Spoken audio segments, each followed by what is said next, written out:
Hello, everyone. Welcome to the Music Masterclass for today, February 25th, 2021. And yes, I am sitting at my keyboard today. I did just send out an email a little bit ago, so hopefully most of you got that.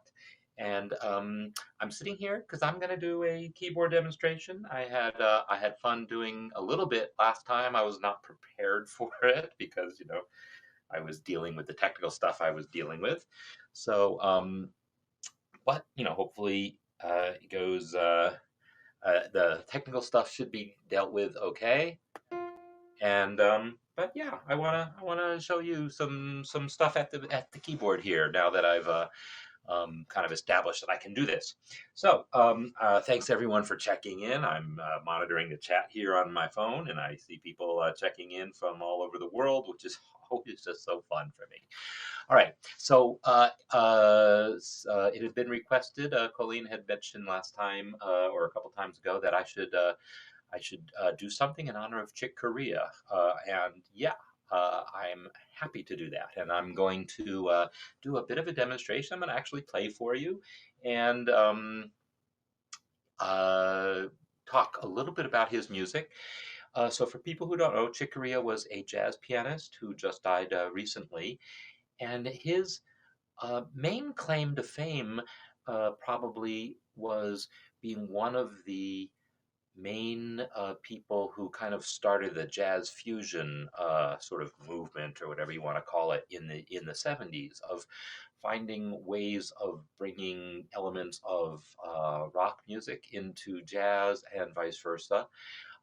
But also, that's such such an overgeneralization, but that's usually the thing that gets mentioned. But he was really a seminal figure in so many ways as a pianist, as someone who incorporated Brazilian influences and other sorts of things. He himself was Spanish, or of Spanish heritage, I should say. Um, so this piece that I'm going to be talking about today, I'm going to play it for you, and I'm going to talk through it. I wanted to also tell a little bit about my relationship to this. So first of all, Chick Corea is one of a handful of pianists who really kind of transformed the jazz piano landscape in the 60s and 70s. So he and Herbie Hancock, in the 60s, I would say Herbie Hancock and McCoy Tyner were two of the really big ones. And then moving into the 70s is when maybe Chick Corea and Keith Jarrett became uh, really big figures there. I mean, there were older pianists also who had, gotten their start earlier, Bill Evans and others who continued to be huge influences. But the four of these pianists, McCoy Tyner, Chick Corea, Herbie Hancock, and Keith Jarrett, that they sort of defined a lot of what pianists really started listening to by the 70s, and when I started getting into jazz in the 70s and 80s. So we're all influenced by those four pianists to some extent. Me personally, I would say Herbie Hancock is probably my single biggest influence out of that group. But it's impossible not to be influenced by all of them because they are so pervasive. And in Chick's case, yeah, the music that he did in the early 70s, a lot of these songs were just really nice songs, but interesting harmonically and melodically, complex songs, but were done in a rhythmic style that, and with instrumentation, electric keyboards, electric guitars, and so forth, that sort of gave them a lot of crossover appeal outside the jazz world. So I transcribed this particular piece, Your Everything, as part of the Real Book project. So I'm going to mention a little bit about this. This is my miniature version of the Real Book, which was a fake book that existed. A fake book meaning it's got music in it that looks like this: lead sheets, melody, chord symbols, and it was produced by students in Massachusetts at Berkeley School, but under the table, right? They weren't paying copyright, they didn't get permissions, they just transcribed the songs themselves, lots of errors and things. And at some point, like 20 years ago or so, the Hal Leonard Publishing Company decided they wanted to do a legal version of the real book. And they put it out there, and I ended up getting hired by them to work as an editor on some of the subsequent volumes. So I actually did a lot of the transcriptions, not for the original Hal Leonard Real Book, but for volumes 2, 3, and 4, and then some of the add-ons. So this is actually a transcription that I did for the Real Book. For Real Book, I think it was volume 4. And let me just zoom out a little bit so you have the whole thing on screen at once. So I'm just going to play you the piece and talk about a few things about it. But I'm going to play it.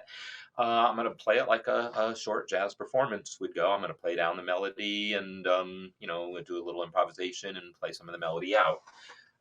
So I'm going to start with an introduction, just if you're trying to follow along. I'm actually going to start by looking at where the ending is as an introduction, and then play the first. Well, you'll hear it. You'll hear it.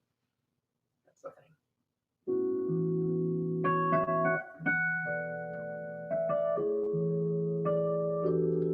Kill my sound over here.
I sure hope the audio was working for that. So, yeah, I did a little bit of a level check and hope that worked. So, thank you. Thanks for the comments. So, all right. So, there's a few things that I want to talk about the piece itself, and things that are points of learning for it, and things that are um, I don't know, things that are interesting about the piece and about how it's played, and things that you could maybe carry into your own writing as well as playing if you're a jazz pianist. So there's so many things actually to talk about it. One is harmonically. If you look at the chord progression there, you'll see that the roots are very often going down in steps, and very often half step motion. This motion right there in the first 4 bars going down in half steps, this is not exactly a common type of chord progression. It doesn't follow the circle of fifths at all. And yet, there is something about Brazilian music specifically, and this is Brazilian influence. The recording it came from had Flora Purim singing and Ayrton Moreira, different Brazilian musicians that he worked with. That I think Ayrton was Brazilian. Yeah, actually, I don't even know that. Anyhow, there's a certain tradition from Antonio Carlos Jobim and other Brazilian composers of using passing tones, bass lines that are using inversions and passing diminished chords and so forth to create bass lines that are more chromatic than is maybe typical for a lot of music that follows the more circle of fifths and a lot more jazz, but using inversions to create these chromatic motions. And so I kind of feel this piece was Chick's homage to that, because his start as a sort of a big part of his beginning, what put him on the map was playing with Stan Getz, who was, you know, the American jazz musician who put bossa nova on the map. So Chick Corea had this connection to the bossa nova tradition, and then by bringing Brazilian musicians into his band, he had this strong connection to that. And I think that these half step motions are part of it. But there's aspects of this that are so unusual, that are now common. So things like when we get to the bridge, if you look down at the bottom of the first page, we have an E major 7, and then D sharp 7. Okay, yes, normally we would call it E flat 7. Well, let me talk about that too. We have E major 7, and then what I'm calling D sharp 7. So that combination of a major 7 going to a dominant 7 down in a half step like that. This happens if we realize that we're actually in the key of G sharp minor, which is why I'm calling that D sharp 7 to because that'll be the 5-chorded G sharp minor. So I mean, I don't know. I didn't see Chick's lead sheet for this. I transcribed it myself, and I used the original real book because the old illegal version had a version of it in, I think, volume 2 or 3. And so I looked at their chords, but I transcribed it myself based on what I heard. And so if we know that we're in G sharp minor, then D sharp 7 is the 5 chord. That's why I spell it that way instead of E flat 7. And I could have called the G sharp minor A flat minor, but now that key has 7 flats, and we're not going to like that any better once we get down to it, because that's going to mean this E major 7 should have really been F flat major 7. No one's going to like that either, right? So this motion from F down to E down to D sharp, that descending thing, has a relationship to a key of G sharp minor, but it feels very different. Nothing about the song so far has been in that key, and that kind of motion, it's like, again, an homage to this is basically a flat 6 chord going to 5, going to 1. It's not an uncommon progression in jazz or classical music, but it kind of sounds a little unexpected. And this use of this major 7, E major 7, then holding on to that as the common tone between this chord and that chord, that is a typical jazz device. And when I say typical, well, I mean it's typical because of people like Chick Corea, who write chord progressions that do that. That is one of the nice things about these descending chord progressions, like on the very first line, G major 7, and then going down to F sharp 7. That, again, holding on to that common tone like that as the progression goes down. This is just a sound that defines a certain type of harmony that's employed by people like Chick Corea. Also, Herbie Hancock was really big for this kind of thing. Putting two chords in juxtaposition where there's a common tone, but the other notes of the chord move in ways that don't necessarily make functional sense, but they make voice leading sense, and the common tone helps tie it together. So, yeah, I'm sorry if the sound wasn't so good. So, yeah, I have the ability to plug in a better mic that I could have used, but then if I move away from the piano, it gets messed up. So I'm sorry if that wasn't as pleasant of a sound as it could be. Anyhow, other thing that's interesting about this composition and the way it's played is a lot of the chords are written fairly specifically to encourage a particular voicing. And when I say the chords are written, I mean the way I wrote the chord symbol. But I think the way Chick did in his, I mean, he must have had an original lead sheet he gave to people. I've just never seen it. Because if you listen to the original recording, you can hear Chick using certain voicings on certain chords over and over again. Like every time he comes up to that chord in this song, he always plays this one particular voicing. It's like like the G sharp 7 on the second line. This in that octave. Chick uses that sound. And it's a really interesting conglomeration. It's a D minor 7 chord with an A flat or G sharp in the bass. I probably should have called that one A flat 7. Okay, so here's another thing. That one I could have called A flat 7 because there was no functional reason to call it G sharp 7. The reason I did is the melody.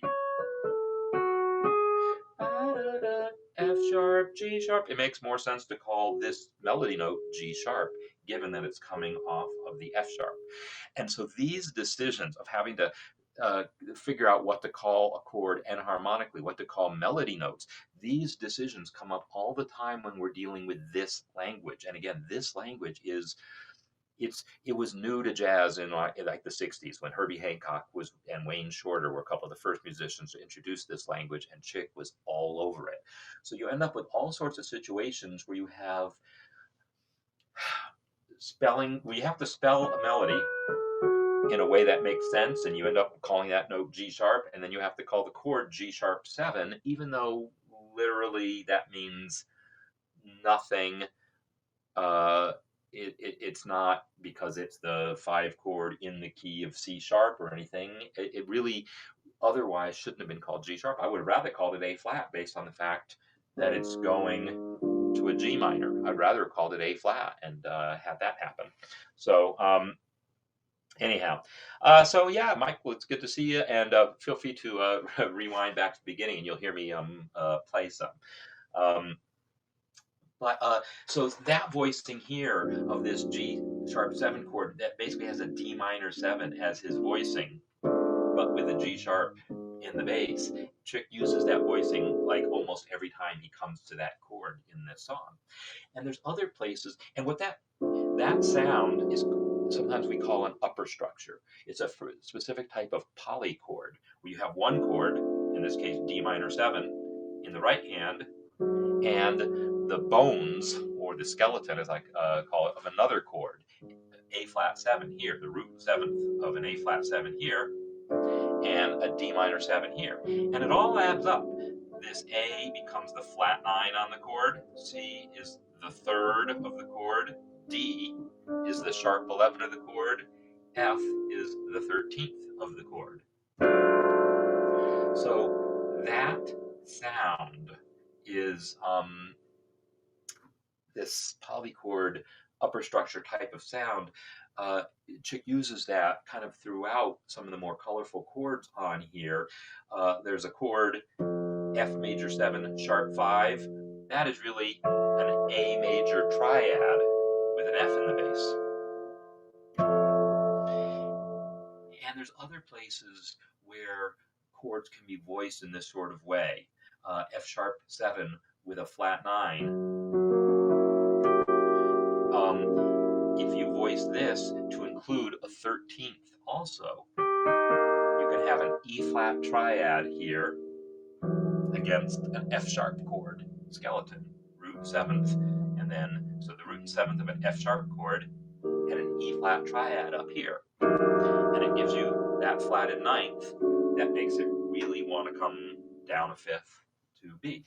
So a lot of jazz piano voicing is based on figuring out interesting ways of bringing in these color tones. There's nothing uniquely jazz about a flat 9. Bach used flat 9s all the time. Beethoven used flat 9s all the time. The flat 9 is not in itself a jazzism, but it's how we incorporate those into our playing as pianists and incorporating them into a voicing in which you're playing a triad here and a different chord down here that adds up to an interesting chord. That is just a very jazz way of looking at things, and yet it's not uniquely jazz either. I mean, any number of 20th century classical composers were experimenting with polytonality, bitonal chords with different chords in different sections of an orchestra or between the hands, but they were mostly doing that in a more atonal context. Whereas here, we're actually creating 5-1. This is a very tonal thing to do, but it's using these really modern concepts. So people like Chick Corea were some of the real pioneers of that. Herbie Hancock, Chick Corea, not so much McCoy Tyner because his vibe was something else, but he did that too. And then any number of other pianists since then have really built on that kind of sound. It's hard to like give any one particular person credit. So anyhow, those are, I guess, some of the things that are going on here that to me are interesting and noteworthy about this particular piece and how it ends up being played. So I should also mention the reason I've got it on electric piano sound is this is the sound of the original recording. It's from an album called Light as a Feather. And so he's playing probably a Fender Rhodes or a Wurlitzer or I forget whatever brand of electric piano was popular back in the early 70s. It would have been one of those two, probably a Fender. And so this sound here is sampled from a very similar instrument. And so I'm using it again in homage to Chick Corea, but I think it fits the sound really well. I've also heard Chick play it on acoustic piano, so I know on a Grand, a Steinway Grand, no, a Yamaha Grand. He's a Yamaha guy, so it was a Yamaha Grand. But I can certainly do that, and I can certainly play it on piano. But there was something very pleasing to me about reproducing Chick's voicings on an instrument that sounds like the instrument that he was doing. So this voicing took me a little while to work out what was going on with it, to be able to hear it and transcribe it at all accurately. So would I say that a lot of the polychord voicings or a lot of the strange looking voicings in the real book are manifestations of this polychord? A lot. Maybe not most, but a lot, yeah, for sure. Typically, if I'm creating a lead sheet in a jazz style, I don't put all the alterations on things. I don't bother saying, like the chord in the second line there, G sharp 7, flat 5, flat 9, I would never write a chord that specific. I would either just write G sharp 7 and let you figure out what alterations to add, or maybe I would say flat 9, because this, as I mentioned, is a particular color. It indicates minor key harmony. It indicates 5-1 going to minor key. That flat 9 is like an important note for that purpose. And so sometimes I'll put on flat 9 just to let you know, oh, minor key 5-1 thing coming. So, but I typically don't write a lot of alterations on chords because in most jazz tunes, they're just not that relevant. Not that you don't play them, but you make them up yourself. You decide for yourself how you want to voice the chords. It's only songs like this that aren't really tonal. They're not so much about 2-5-1s. I mean, there's 2-5-1s in here, right? I mean, there's a E minor 7 to A7 to D right there in the third and fourth line. There's a few 2-5-1s buried in here, but a lot of the motion is not so tonal. And so the colors of the chords become significant. And not just the colors of the chords, but the voicing of the chord. So sometimes, yeah, a voicing, a chord symbol might be written in a way to hint at a particular voicing, and the voice leading between them, like I mentioned, the G sharp, the G major 7, the F sharp, that gets held as a common tone. Hopefully, as you work out this on the piano, you're realizing that, and you don't play unrelated versions of that chord, because the whole point of this was that common tone. I shouldn't say the whole point, but it's a big part of what makes it work. And it's really a G triad going to F sharp. This is a flamenco sound. And now we're also talking Chick Corea's language. One of his most famous pieces, La Fiesta.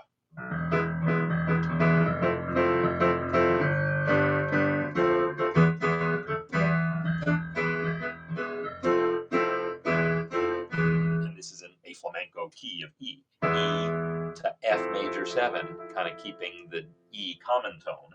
Or the way he actually has it is G, sharp 9, and then it becomes the ninth here. But that idea of holding on to common tones while the triad moves out from underneath it, that's a very flamenco sound. And you flamenco guitarist would be, literally sliding up the fretboard like this, doing that sort of thing. So there's a lot of that going on. There's one other thing that since the subject came up about what makes one reason why you sometimes see very specific chord symbols. Sometimes it's to trick you into playing something that they want you to play. So like in the song Wave, there's a passage here.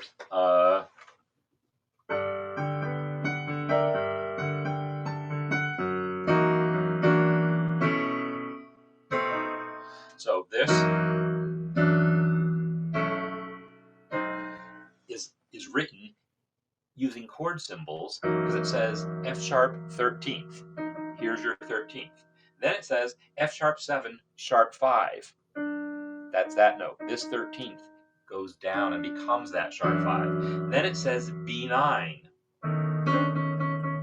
That is my ninth. And then it says B7 flat 9. And that's my flat 9. So it's really wanting me to play da, da, da, dum. That's what they wanted me to play, was that descending line. But they did it by writing 4 very specific chord symbols and hoping you would realize that there is a single note threading through all of that.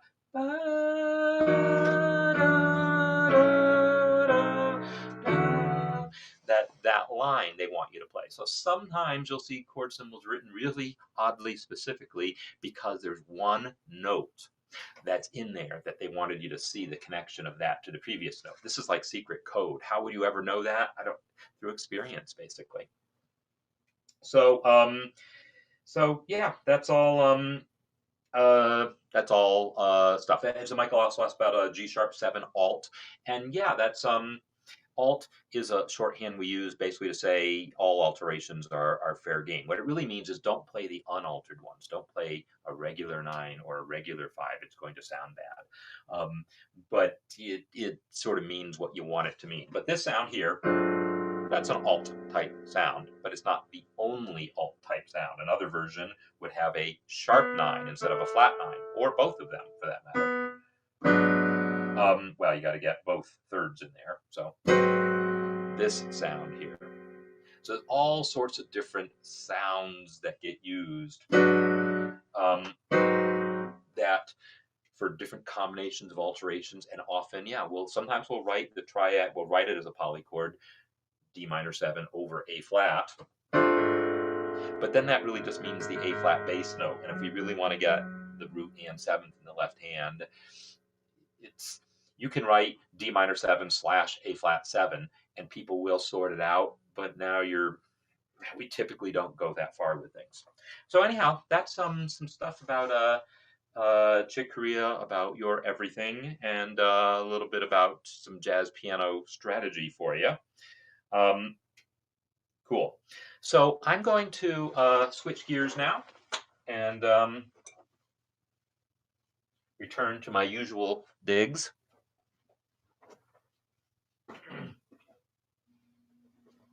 So just to give you a, a little tour of the office, this is my my studio space. I got my keyboard here, got a little sink, and the couch where I actually do most of my work, being comfy on the right. Oh no! Did I lose? Crap. Coming back to screen share.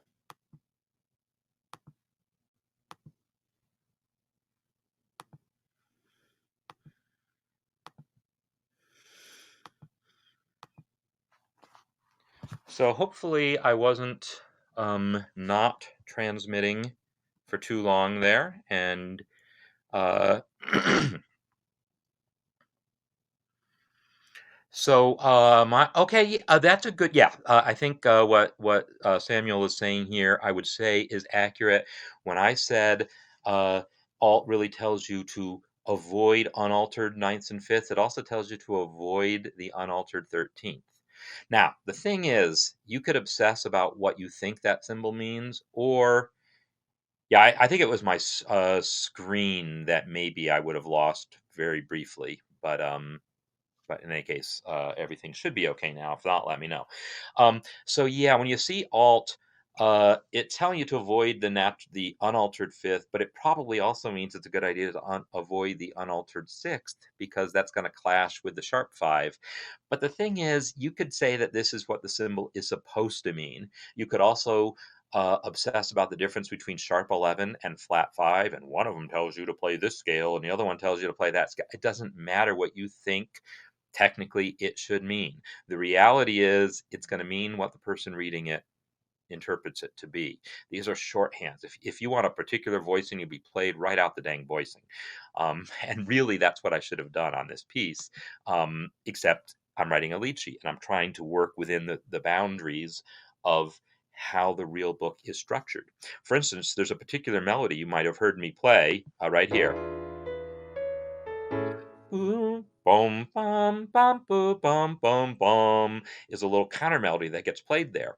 I could have notated that thing, but it would have interrupted, it would have destroyed the simplicity of the lead sheet to add in that entire counter melody. There's another beautiful counter melody that happens right here.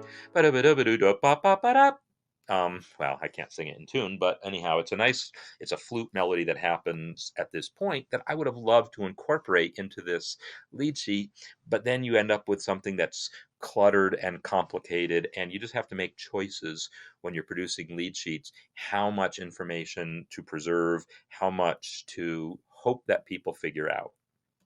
And it's a judgment call. Okay, so this is hopefully what I was saying that I fixed, and hopefully that I fixed it in a way where it's just delayed behind it. So hopefully you're already hearing, hopefully you're already seeing the screen fix because I think I fixed it already. But if not, let me know. But I should be able to look at it on my phone, right? Um, so let me just make sure I have this up on my phone so I'm with you. And then I'm going to bring up a couple other pieces here.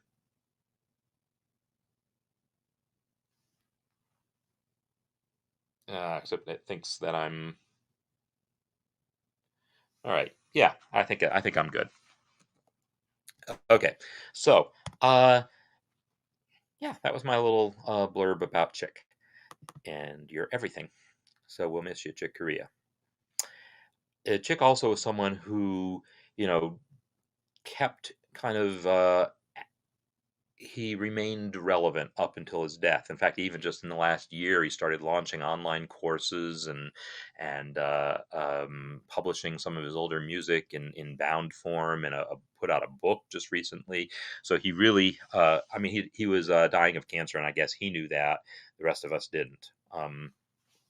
Is I think the story. So I'm going to load in now a couple of pieces, and I want to get this one. I'm always interested to see the different things that people create. I have no earthly idea how to pronounce the name of this piece, or actually the composer's name, Vesa. I'm going to guess Vesa because English is one of the only language where E is pronounced E. um, so, uh, yeah. The infinite screen thing is while I'm in my video broadcasting software, and it's showing me a preview, and that does that thing. But I think we should be good here. All right, so I'm going to play this piece, and it's short, and I just want to talk a little bit about it.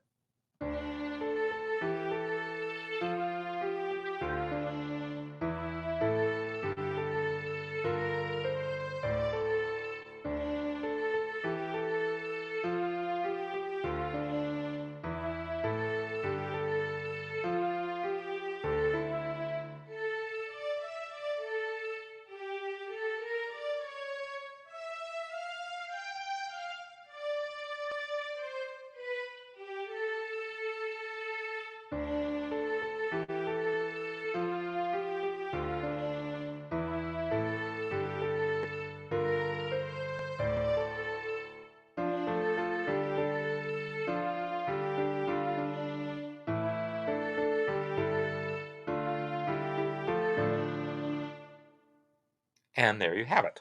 So this piece, I was corresponding with Visa about this piece, and let me put a couple of links up here before I get any further. Um, First link I always want to have is just to my website because I need to do my due diligence and make sure that you all know what it is that I actually do, which is produce courses and all sorts of other resources, of which this is but one example. And then I want to get to where this piece is online so we can look at the comments because they're quite relevant. So without knowing anything about the piece but the title, I know very little about well, there's a lot of things I know very little about, but in particular, I don't know that part of the world except through musicians that I know from that part of the world. And when I say that part of the world, well, maybe people can recognize based on the name what language this is, and that will narrow things down for you. I wouldn't have been able to place directly that this is Finnish, but that's what it is. And I've had a student from Finland, and I work with the some of the people. Well, really, the main people in the MuseScore team are based in Kaliningrad, which is part of Russia, but it's part of Russia the way Alaska is part of the United States. It's like kind of this sort of separate little chunk of Russia that's actually quite close to Scandinavia. So, in any case, there are certain musical things that I associate with that part of the world without having really made a study of it. And so, one of the things that I am kind of interested in here is, well, what is giving me that impression? And what, if you want to create music that has some of those qualities, how do you do that? What do you do to make that happen? And it's this score right here. Nope, not that one. This is one I want to get to also, by the way. Here we go. It's so William Halstead, are you here, by the way? Because I definitely want to talk about one of your pieces, and there's any number of them that are good candidates as far as I'm concerned. Oops, I didn't mean to click that. Sorry. But yeah, I want to talk about one of your pieces if I can, if you're here. If not, I'll catch you next time. So I want to get at the comments. So there's comments here. Let me just post that there because that's where some of the relevant comments are. So Turkey is, so this is the thing is most of us have, okay, great, Wayne. Feel free to suggest which of your recent or any piece that you you'd like to see us talk about, because I'd like to spend a few minutes talking about one of your pieces, and maybe we can talk more in detail about one later. I see there's that one fugue piece, fugue-like piece that you just posted, but there's also some nice string pieces and other things that would make good conversation, I think. So the comments about this piece, Visa's putting information here about uh, the background behind writing it, and but then also I asked questions, and Visa was kind enough to give me more background about things and about specifically, well, what it is that I'm responding to, as far as what about this music feels Scandinavian or like at all connected to this. And um, one of the things I don't know exactly what to attribute this to. And so I would love to know, because I would love to be able to then say, ah, now here's an element. So I'm going to talk about what the elements are that I know I can respond to. That and so let me put the actual comments in here. So am I using one of the new test versions? No, I am not. I mean, I have one installed somewhere. They're nowhere near ready. MuseScore 4 is still a work in progress. It's like the beginnings of a rough draft. So it is not usable for any purpose yet. You can play with it and see what things are going to be like, but it is not at all usable. Oh, you might be wondering why it just looks different. And that is because I've created a custom workspace that sort of gets my custom workspace declutters, right? So I have a custom workspace that I use myself when I'm editing, and it has some extra palettes that I've created. The layout palette and annotations palette that kind of collects. The layout palette just sort of collects things that I use a lot. Annotations palette has specific bits of text and symbols that I've added from the symbols palette or the special characters palette. So I have them all in one place because I use this stuff a lot creating teaching materials. So I have my normal editing workspace, but then I created another workspace for that's just sort of decluttered, so I can just focus on the music. And all you do to create a workspace is press that plus sign and then start doing things. Rearrange your palettes. You can make toolbars appear and disappear by right clicking here. And so you see I've turned off most of the toolbars, but I've kept a few of them. And then you can drag toolbars around. So I've placed this one on the right, so it's mostly out of my way. Okay, so some of the things that I hear, I mean, obviously this piece is basically in a minor key. It's in D minor. Um, but more than that, there's a preponderance of fifths in it in a way that I feel defines something about the sound of this. In other words, I say that this is in D minor, but let's look at this first measure. So yeah, so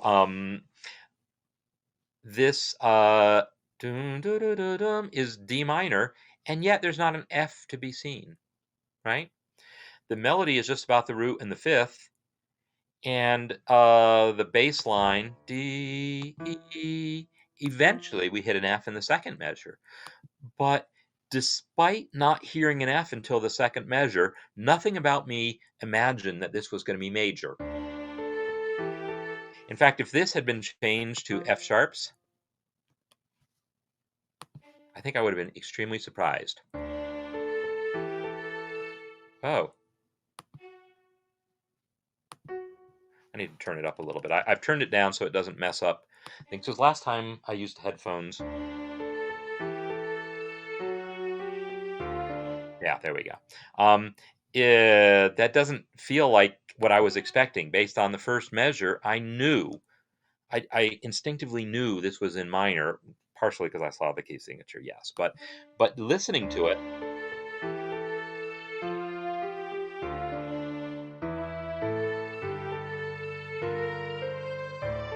there's a lot of places here where we're getting this sound, like here at the end of the phrase. Again, it's just an open fifth, the D and the A with no F. So if one was trying to write music that felt more connected to the Western European tradition, I would say, well, this misses the mark, right? Because it doesn't have those thirds. It doesn't have 5 to 1. It doesn't have a leading tone. I don't see a C sharp on my A chord over here. I'm missing a lot of the things that Bach would have done. And it's precisely because those things are not there that it is now starting to speak musically of a different tradition, a tradition that is very much of that part of Northeastern Europe. Is that how you would describe Scandinavia? That's how I think of it, anyhow. Um, and so a lot of the music that I associate with those cultures that I've heard, I think has that sound in a way that maybe I wouldn't have articulated before because I wouldn't have, I hadn't given it thought. But I feel like that is a significant element here.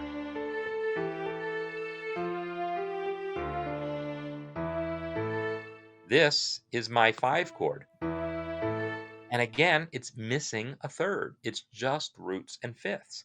If we had added a C sharp to it, it would have been more Bach-like and then less finish, I think. Again, I'm making ridiculous overgeneralizations. And of course, if I really want to know what Finnish music sounds like, I could like listen to Finnish folk music, but I could listen to Finnish classical composers. I mean, I think Sibelius is probably um, uh, the person that one would want to listen to as far as a famous Finnish composer. But but if you want to understand Finnish music, you don't necessarily look at the famous classical composers from that country. You look at the folk music and then assume that maybe they draw from it also. But might want to go back to the source on that a little bit more.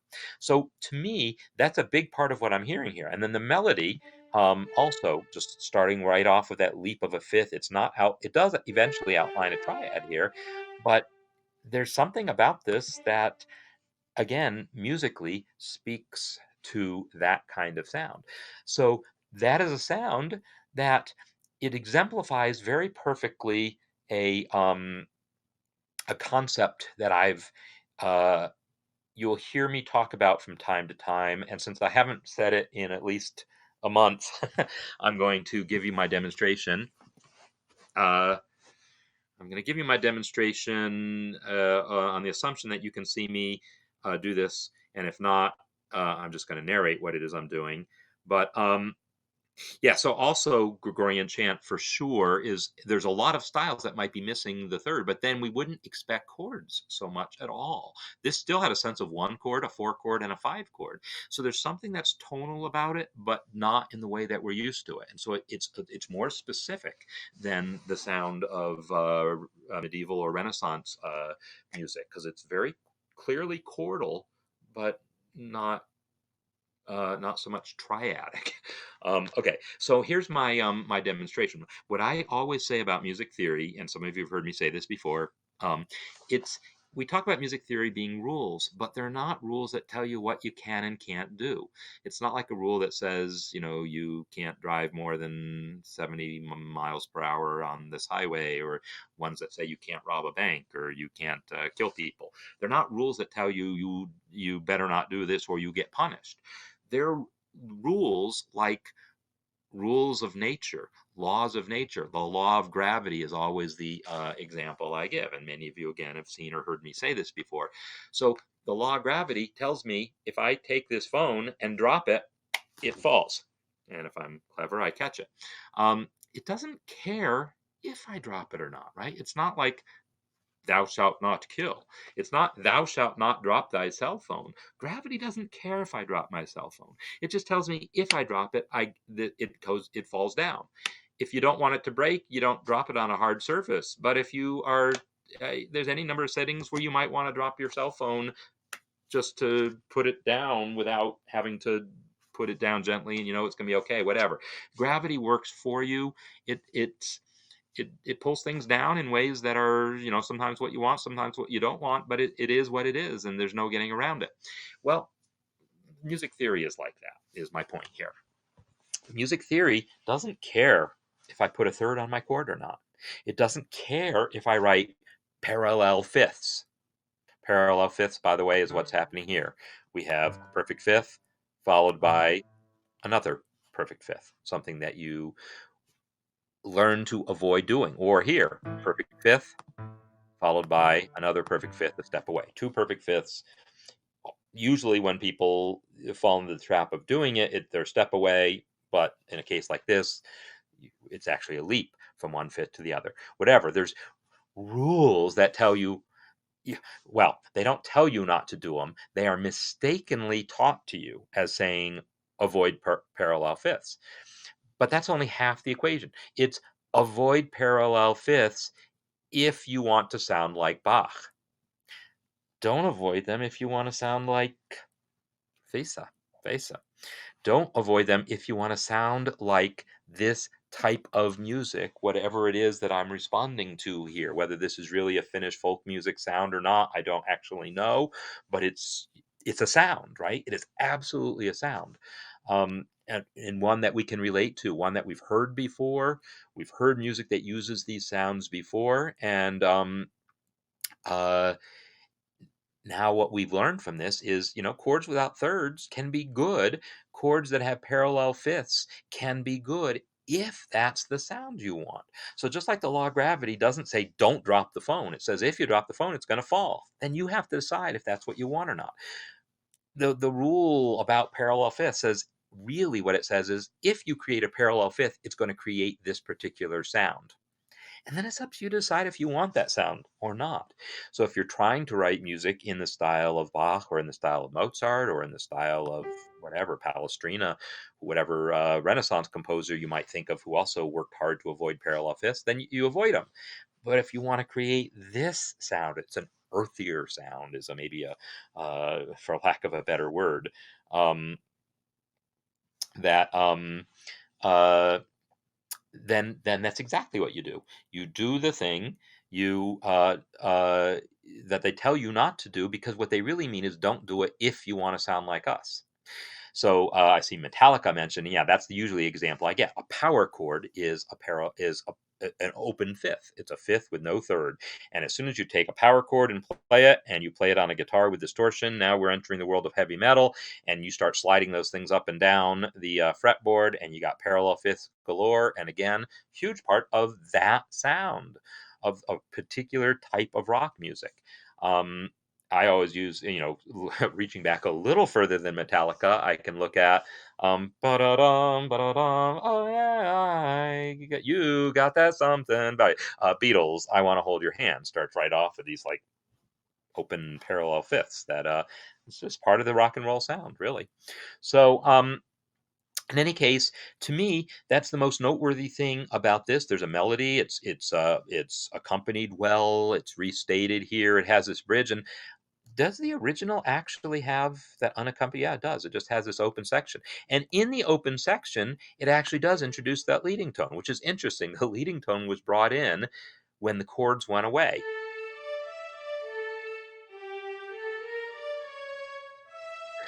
So you could think about that. And why that? Well, I think I can't put myself in these, and I'm being gender neutral because I have no idea if Asa is a man's or a woman's name. So, and doesn't matter. But if you're going to be accompanying your melody with chords, then the chord establishes what's going on. This F natural established that it was the third of the chord. After I'd heard the A and the D, I was able to hear enough going on to hear minor. This A chord here has no third at all, so I didn't get to hear major or minor on it. But at least I heard the A chord because that's the notes of the melody and of the accompaniment.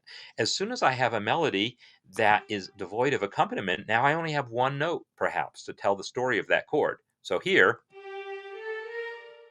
G, A, B flat. Well, I'm going to hear that as a G minor chord because I'm in the key of D minor. I've heard G minor. That's our four chord. The melody tells me that. And then the C sharp is telling me something about an A chord. It's telling me that I have a five chord, even without playing the rest of that five chord. So if you're going to have an unaccompanied melody, now it becomes especially incumbent upon you to choose your melody notes in a way that outlines this chord progression. And getting back to where I started today, thinking about the jazz setting, when you heard me improvising over that chord progression, I'm the type of chord progression that is, because it's so built on interesting alterations and everything, I would not claim that if you transcribed my improvisation, that you would be able to sort out what chords I was improvising on. Because it's not because I'm not good at improvising, but because it's not the kind of chord progression that invites that type of improvisation. But if you gave me a bebop, a more standard tonal chord progression to improvise over, the way I improvise is very, it changes, and it becomes much more focused on hitting thirds of chords and doing things that really help you understand the harmony just from the line, so that even if you divorce that line from the accompaniment, we can often still tell what the chord progression is just by listening to my line. You don't have to always be really um, you don't have to adhere to that strongly. Like, there's no reward for arpeggiating every chord in a jazz setting. It's not interesting melody, because you are creating one piece of a puzzle. And I used this analogy teaching a class last night. Um, you are just creating one piece of a puzzle. No one is going to hear your improvisation without the accompaniment that you played it over, most likely.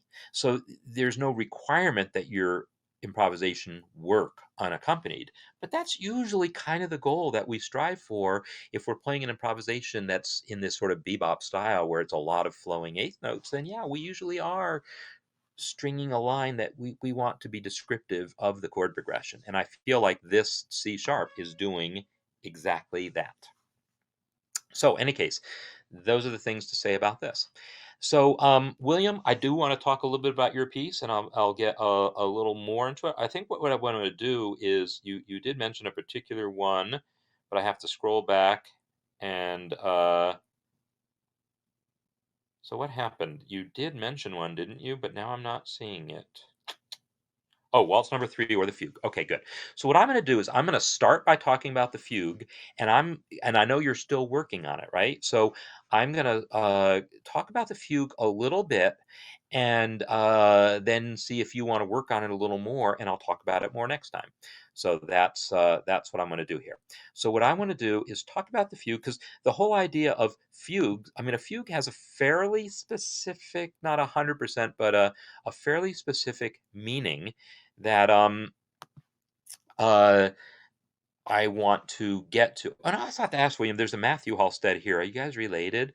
That would be an interesting thing for me to know, because I did get some comments to Matthew recently, and I want to maybe focus on one of his pieces at some point also. Okay, so here is this fugue, and I'm going to play a little bit of it.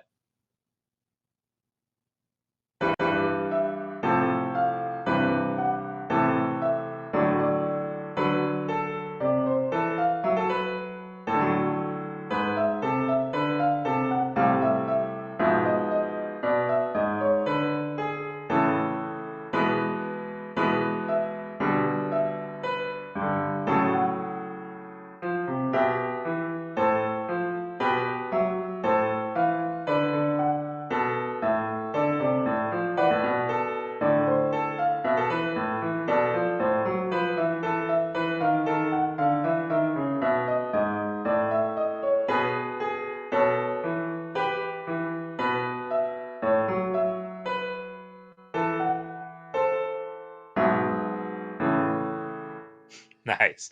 So I probably did you a disservice by not talking a little bit about where this piece came from, and why the melody is what it is. This melody is a transcription of William's name according to a particular formula. If you go to this site, the link to where this was composed as part of a competition where you were supposed to compose a melody based on your name, where there were some very specific kind of rules for how to translate your name into a melody. So yeah, so what I will tell you about fugue writing. So this piece, this melody, was dictated by the qualities of the name. Although what you mentioned is the actual encryption is BBEEBAF. So it looks like already um, like your melody isn't literally B B E E B A F, right? You've sort of removed repetitions from that, which is fine. You do what you want, and um, know that also, since the rules for this were left pretty open, there's no reason you couldn't have treated that as a chord. Like started right off with a chord that had two B's in the left hand and two E's in the right hand, or vice versa for that matter, right? And then had something that felt a little more tonal to start with. Now I don't know about the accidentals, how that's going to work, but I want to take at face value that you have now created a world of your own harmonically here, based on where this came from, and the it's not the world of tonal music. It doesn't have 5-to-1 chord progressions. It's not the world of what Chick Corea was dealing with, which was partially tonal, but partially about sort of specific chord colors. I mean, is about chord colors, but it's a little less tonal than Chick's was.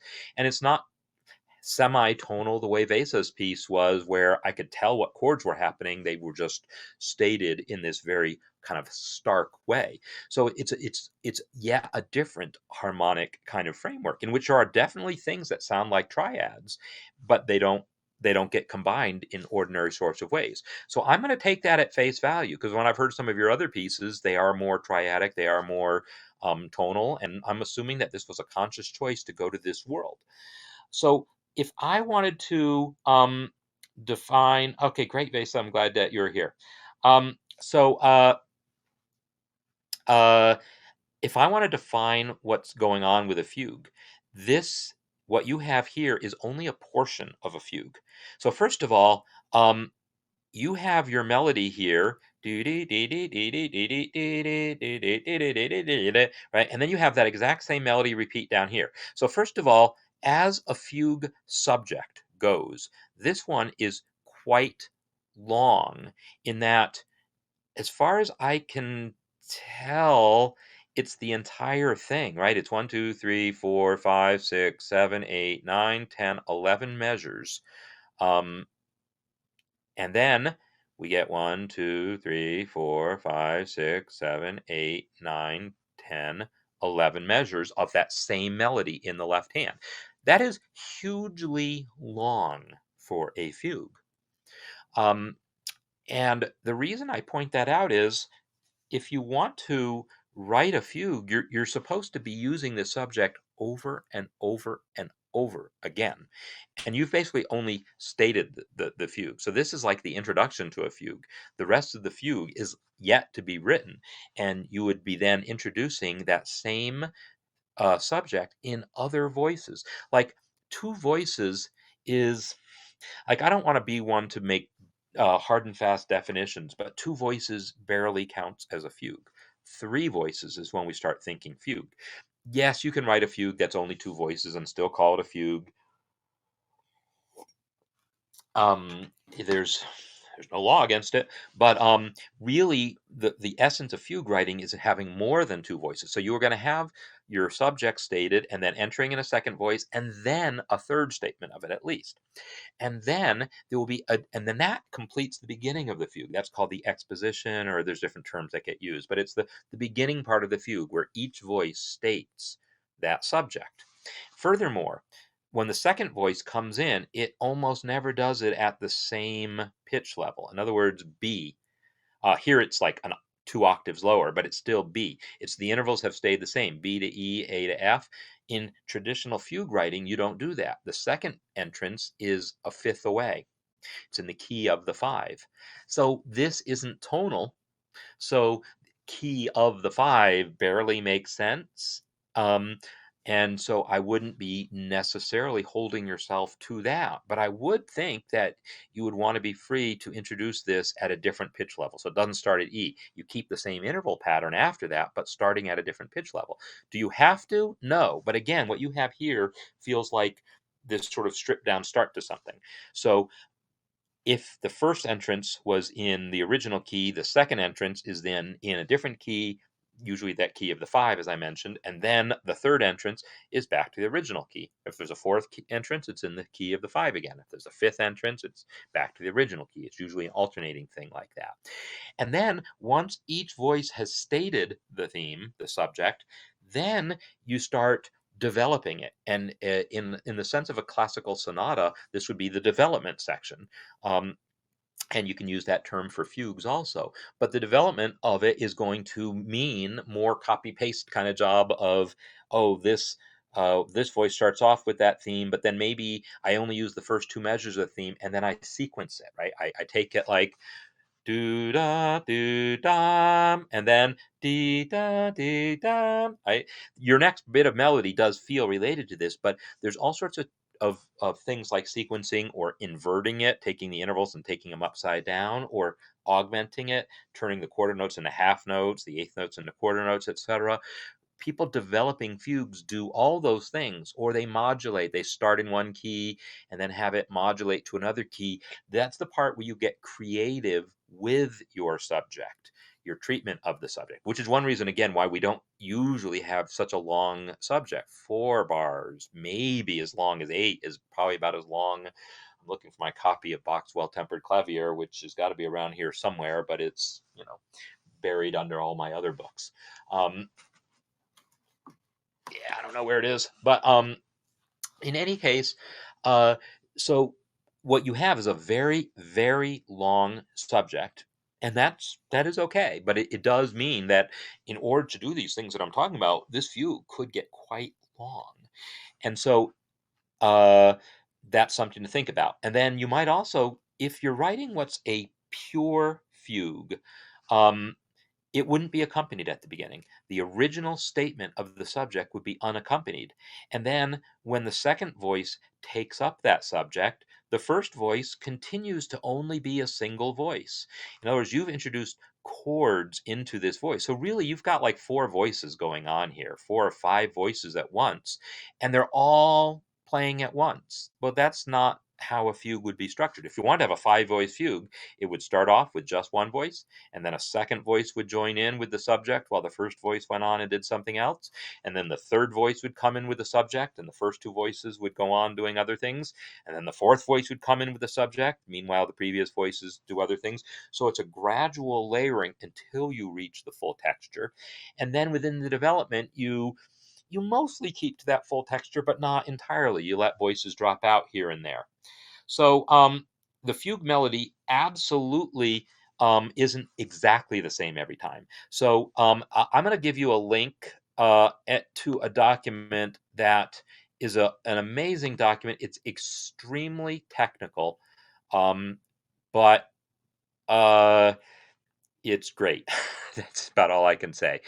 So I'm going to show you this. There's all sorts of places you could read up about fugues.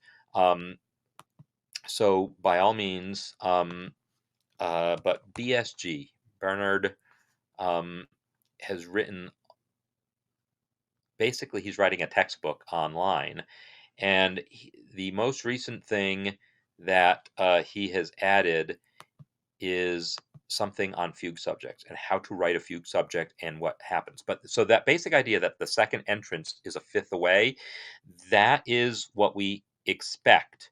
This is the absolute expected thing, is that it's a fifth away. But then when it's a fifth away, usually we don't keep it exactly. We don't keep all the intervals identical for various reasons that he goes into in excruciating detail. It's fantastic, but it's definitely could be overwhelming, but absolutely you want to check it out. So,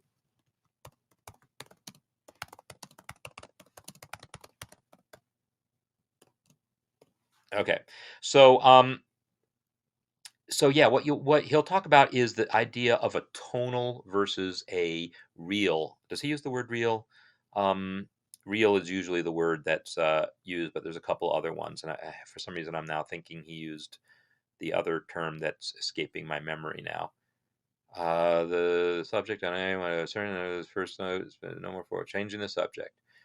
Tonal answer, real answer. Okay, so that's the thing. So when the first subject comes in, it's in whatever key it's in. The first statement, the second statement of that subject, as I said, is usually a fifth away. And if it's an exact copy of it a fifth away, it's called a real. It's called an answer. This was the subject. The restatement of it is called an answer. If it's exactly a perfect fifth away, it's called a real answer.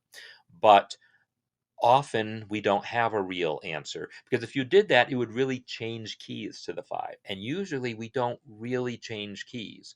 We just kind of start it on the five chord, but we keep in the original key. And so usually we make adjustments to that answer so that it doesn't feel like we've changed keys. So I don't know, again, that this is going to be relevant for your piece, because your piece is not tonal enough to have a key to it.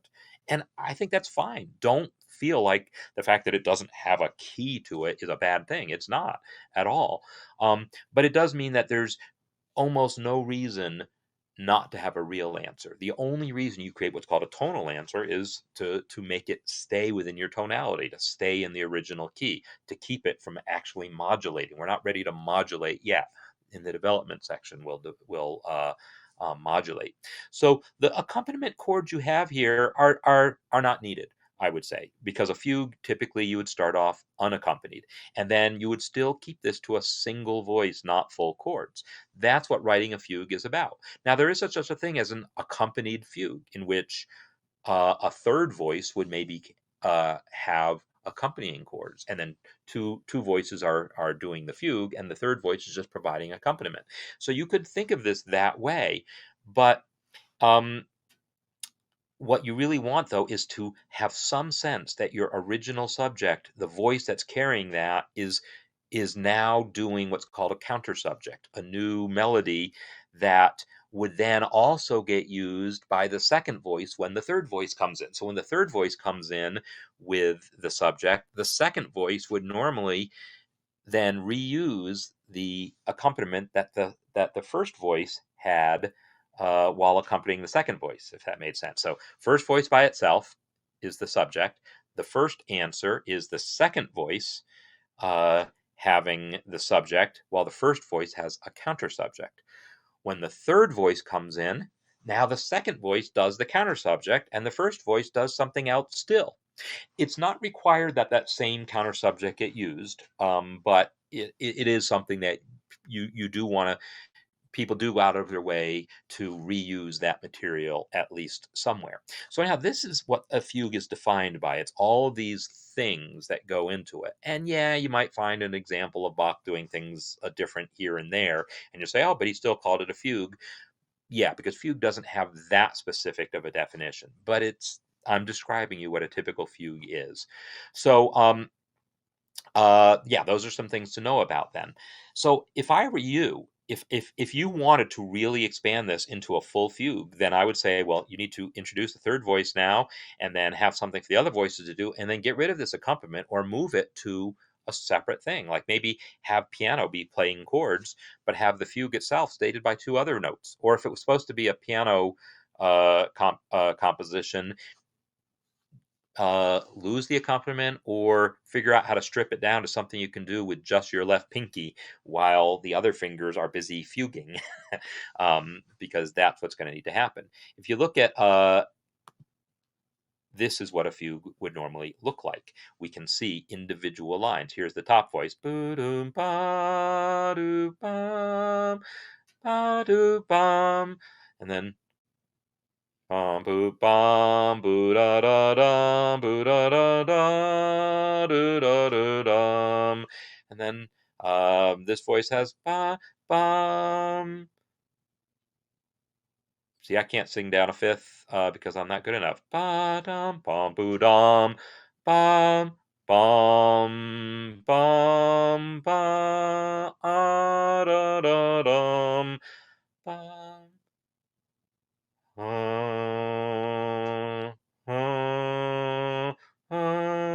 Yeah. I look at this, and this is a triad, and I'm trying to sing it like a triad, but I'm also aware that that's the leading tone, and so this is T, and that's me, and I'm trying to get those things happening. So these are all things that I'm thinking about as I'm trying to sight sing. But the point of me singing this is to point out that even though if we play it,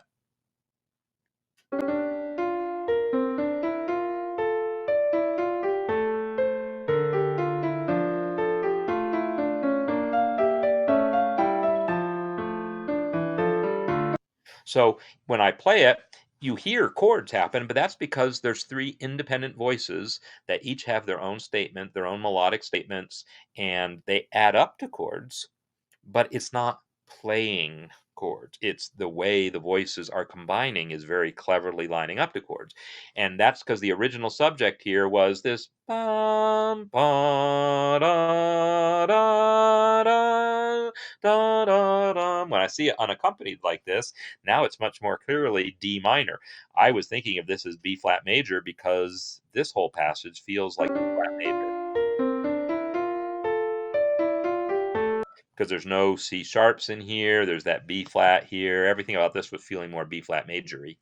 Um, had I realized it was D minor, I would have actually sung this differently because my brain would have told me, oh, this is 5 going down to 1 instead of 7 going down to 3, which I had to think harder about. So in any case, this has this fugue that's sort of broken down for you and so you can see what the different sections are and how they go together. But even this really is just talking about the beginning of the fugue. So anyhow, those are some things to be aware of about what can be done in fugues. You don't have to do that. No one said you had to write a fugue, right? You can write a fugue-like piece, a piece that just uses imitation in your own way. But take some of the things that I've said, look up what you want to look up, and make whatever modifications you want to make. And I will be really happy to see if by next week you have a new version for us to look at. So, yeah, so if it were me, your question about would it be a good idea to move the fugue to an ensemble? Yeah, it can be hard to play a fugue on the piano, and it's hard to play one even if it's written to be playable. But if you're not really expert at doing this, chances are you're going to write a fugue for piano that wouldn't be playable. It's way easier to write a fugue for an ensemble, and then you can have the piano provide accompaniment if you find it necessary. But I would strongly consider seeing if you can just write the two voices in such a way that they tell the story. If the voice, if the intervals between the two voices is usually the interval of a third or the interval of a sixth or occasionally the interval of a fifth, then you're always giving me two notes of a triad and my ear will fill in the rest of the triad. You don't need to accompany it for me to understand it harmonically. And because your chords really, like right here, you have a C major chord in the left hand, and the melody is the major seventh going to the sharp 11. I mean, that's crazy. I mean, it's not crazy. It's jazz, right? I do this for a living, right? It's not crazy, but it's not the kind of accompaniment that one would have expected if one were Bach trying to accompany that melody. Um, in fact, it would be really hard to accompany this melody because I would have a hard time sorting out what key the melody is even in. I guess it's in a minor is my best guess for it, and it's got some Fs and some F sharps because you can do that, but it doesn't feel very A minory, and your chord progression certainly doesn't feel very A minor. So you'd have to think about like I love the sound of that. It has a polytonal sound to it. It sounds like some of those jazz chord voicings that I played. This right here,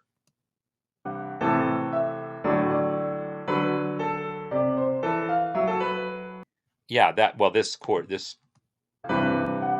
that chord right there, playing a chord and then two different melody notes on there. That sort of sound happens uh fairly often in this where we hear bitonality, then I think it's a lovely sound and worth exploring, but it does mean that a lot of the stuff you learn about writing fugues won't apply. So you have to sort of pick and choose what does. So yeah, and I say go with it. If it sounds fine, it is fine, and it just means it's not tonal. But no one ever said it had to be tonal. These voice leading wise, these chords work really nicely. What I would say is maybe you don't have to focus on triads so much, since overall it's not adding up to triads. Experiment more with clustery sounds in the left hand if you're going to have chords at all. So those are some things to think about. I think the piece works really well as it is.